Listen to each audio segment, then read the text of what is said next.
Hello everyone, welcome to competitive exams tech prep. इस video में हम बात करने वाले हैं वेरिएबल्स पे, और वेरिएबल्स की बात करें हम concept of programming using C subject के अंदर।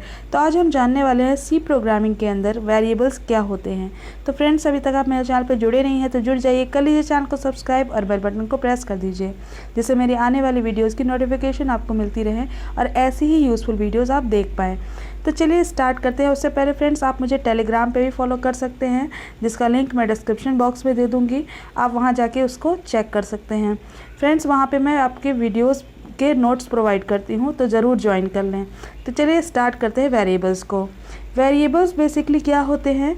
जब भी हम सी प्रोग्राम में या फिर किसी भी प्रोग्राम का एग्जीक्यूशन करते हैं, तो प्रोग्राम में जो भी वैल्यूज़ होती हैं उनको कहीं ना कहीं हमें स्टोर करना होता है, और उन वैल्यूज़ को, जो भी आपके प्रोग्राम में वैल्यूज़ यूज़ हो रही हैं, उनको हम स्टोर कहाँ करते हैं? उनको हम स्टोर करते हैं वेरिएबल्स में। तो वेरिएबल्स बेसिकली वैल्यूज़ को स्टोर करती हैं during execution of a program. ठीक है, जैसा कि इसका नाम ही है, तो जो भी आपकी वैल्यूज़ होंगी वेरिएबल की, वो आपकी चेंज हो सकती हैं, इसलिए इसका नाम वेरिएबल है। ठीक है, वेरिएबल की वैल्यूज़ क्या हो सकती हैं?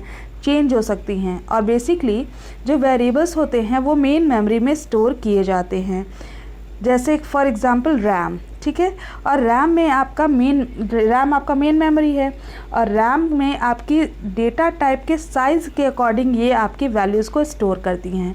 जैसे फॉर एग्जांपल मान लीजिए इंटीजर डेटा टाइप है, इंटीजर डेटा टाइप का कोई भी वैल्यू है जिसको हम इंटीजर वेरिएबल में स्टोर कर रहे हैं, तो जो आपका वेरिएबल में स्टोर कर रहे हैं, तो जो आपका इंटीजर डेटा टाइप है वो क्या लेगा? वो आपका साइज़ उसकी डिपेंड करेगी कि आपका, जैसे कैरेक्टर हमारा 1 बाइट लेता है, वैसे इंटीजर क्या लेता है? 2 बाइट मेमोरी लेती है। तो 2 बाइट आपका वहाँ पे साइज़ रिज़र्व हो जाएगा मेन मेमोरी में। ठीक है, जो आपकी सी प्रोग्रामिंग है उसमें हम वेरिएबल को हमेशा डिक्लेयर करते हैं। ठीक है, मतलब अगर हमें यूज़ करना है अपने प्रोग्राम के अंदर वेरिएबल्स को, तो वेरिएबल्स को यूज़ करने से पहले हमें क्या करना होगा? डिक्लेयर करना पड़ेगा उस वेरिएबल को। ठीक है, इसलिए हम क्या करते हैं, जो आपका स्पेस एलोकेटेड होता है वेरिएबल्स का मेमोरी के अंदर, जब आपका ये कब होता है? जब आपका जो आपका प्रोग्राम है वो एग्जीक्यूट हो रहा होता है, यानी रन टाइम में, यानी ड्यूरिंग एग्जीक्यूशन आपकी मेमोरी जो है वेरिएबल को एलोकेट की जाती है। फाइन। सी जो है स्ट्रॉन्ग टाइप का लैंग्वेज है। इसका मतलब क्या है कि यहाँ पे जो वेरिएबल्स के टाइप होंगे वो आपके चेंज नहीं होंगे। यानी यहाँ पे अगर आपने किसी भी वेरिएबल को इंटीजर टाइप के डिफ़ाइन कर दिया, तो वो आपका क्या होगा? इंटीजर टाइप वेरिएबल अगर उसको डिक्लेयर आपने कर दिया, तो वो आपका कैरेक्टर को स्टोर कभी नहीं करेगा। ठीक है, या फिर किसी डेसिमल नंबर को वो आपका स्टोर नहीं करेगा। वो किसको करेगा? इंटीजर टाइप की वैल्यू को स्टोर करेगा। ठीक है, तो यहाँ पे आपका कैरेक्टर टाइप का नहीं स्टोर करेगा। किस टाइप का करेगा? इंटीजर टाइप के डेटा को वो स्टोर करेगा। यानी एक बार आपने वेरिएबल के टाइप को डिफाइन कर दिया तो आप उसको चेंज नहीं कर सकते हैं सी प्रोग्रामिंग के अंदर, ध्यान रखिएगा। अब कुछ आपके सेट ऑफ रूल्स हैं जिसके अकॉर्डिंग हम वेरिएबल्स को डिक्लेयर करते हैं। ठीक है, सी प्रोग्रामिंग में वेरिएबल्स को हम डिक्लेयर करने का कुछ रूल होता है। तो पहला रूल क्या है कि जो आपका फर्स्ट लेटर होना चाहिए वो आपका अल्फ़ाबेट होना चाहिए। ठीक है, मान लीजिए आपने कोई भी वेरिएबल डिफ़ाइन किया, तो वो आप डिक्लेयर किया, तो आपने वेरिएबल को अगर डिक्लेयर किया है, तो जो उसका पहला लेटर होगा ना, जो आपका पहला लेटर होगा ये वाला फर्स्ट लेटर, वो आपका क्या होना चाहिए? अल्फ़ाबेट ही होना चाहिए, यानी ए से जेड तक कोई भी लेटर आपका होना चाहिए। आप उसको नंबर से स्टार्ट नहीं कर सकते हो। ठीक है, तो नेक्स्ट पढ़ते हैं, variable can combination of alphabet and digits. ठीक है, तो आपका पहला लेटर आपका अल्फ़ाबेट होना चाहिए। आपका वेरिएबल जो है वो कॉम्बिनेशन हो सकता है अल्फ़ाबेट और डिजिट्स का, लेकिन डिजिट पहले नहीं आएगा। ठीक है, अंडरस्कोर जो है वो आपका एक स्पेशल कैरेक्टर है जिसे हम अलाउ करते हैं अपने वेरिएबल नेम के अंदर। ठीक है, वेरिएबल जो है वो आपकी दोनों ही केस में लिखी जाती है, अपर केस में भी और लोअर केस में भी, या फिर दोनों का कॉम्बिनेशन भी आप ले सकते हैं वेरिएबल का नेम डिफाइन करने के लिए।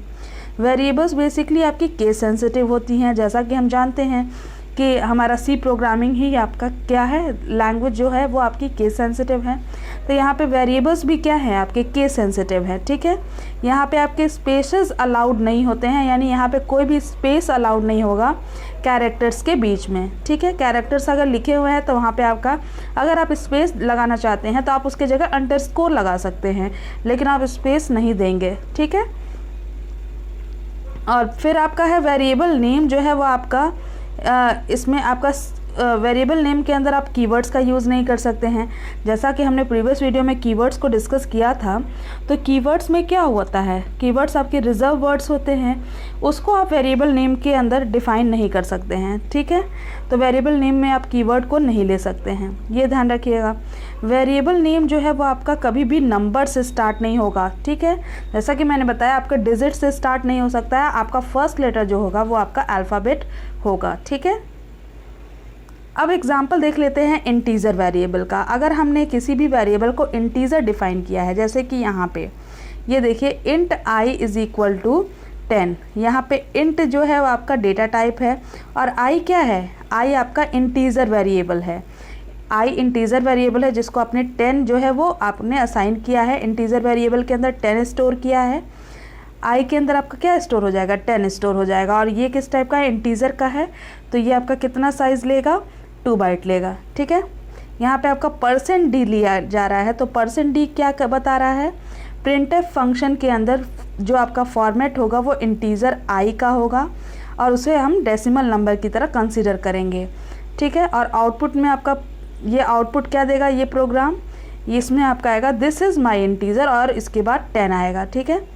तो दिस इज़ माई इंटीजर 10 कैसे आएगा, यहाँ देखिए आपका दिस इज़ माई इंटीजर जो है वो आपका स्ट्रिंग है, तो ये एज इट इज़ आपका प्रोग्राम में प्रिंट होके आएगा। और %d जो है वो आपका i के लिए यूज़ किया गया है, तो i की वैल्यू हमने यहाँ पे क्या दी है, 10, तो हमें वैल्यू क्या मिल जाएगी, 10 मिल जाएगी, ठीक है।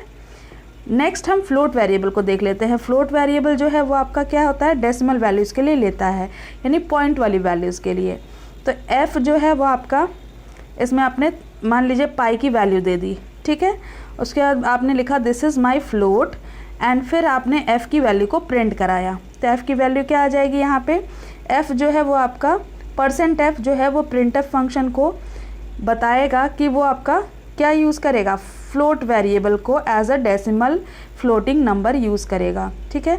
और आउटपुट क्या आ जाएगा, दिस इज़ माई फ्लोट और इसकी वैल्यू आ जाएगी f की वैल्यू, ठीक है। फिर अगर आपने शॉर्टर फ्लोट लिखा और आपने %.2f लगा दिया, तो यहाँ पे आपने रिप्लेस किया है प्रिंटफ फंक्शन में, तो यहाँ पे आपका क्या आ जाएगा, 3.14।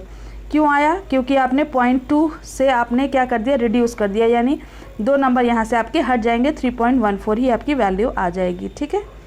नेक्स्ट है कैरेक्टर वेरिएबल। कैरेक्टर वेरिएबल में आपका क्या होता है, जैसे आपने लिखा कैर सी, ठीक है, सी को आपने b इनिशलाइज कर दिया, तो b क्या है यहाँ पे आपका कैरेक्टर वेरिएबल है, सॉरी सी क्या है आपका कैरेक्टर वेरिएबल है, ठीक है। सी में आपने b को इनिशलाइज कर दिया, तो यहाँ आपका आउटपुट क्या आ जाएगा, %c प्रिंटफ को ये बताएगा कि आपका variable c as a character use हुआ है और यहाँ पे आपकी वैल्यू क्या प्रिंट हो जाएगी, b, क्योंकि c को b इनिशलाइज किया गया और c क्या है यहाँ पे कैरेक्टर वेरिएबल है, ठीक है। तो आई होप आपको वेरिएबल क्लियर हुआ होगा अच्छे से। हमने एग्जाम्पल भी देख लिया कि इंटीजर वेरिएबल कौन सा है, फ्लोट वेरिएबल कौन सा है और कैरेक्टर वेरिएबल कौन सा है, ठीक है।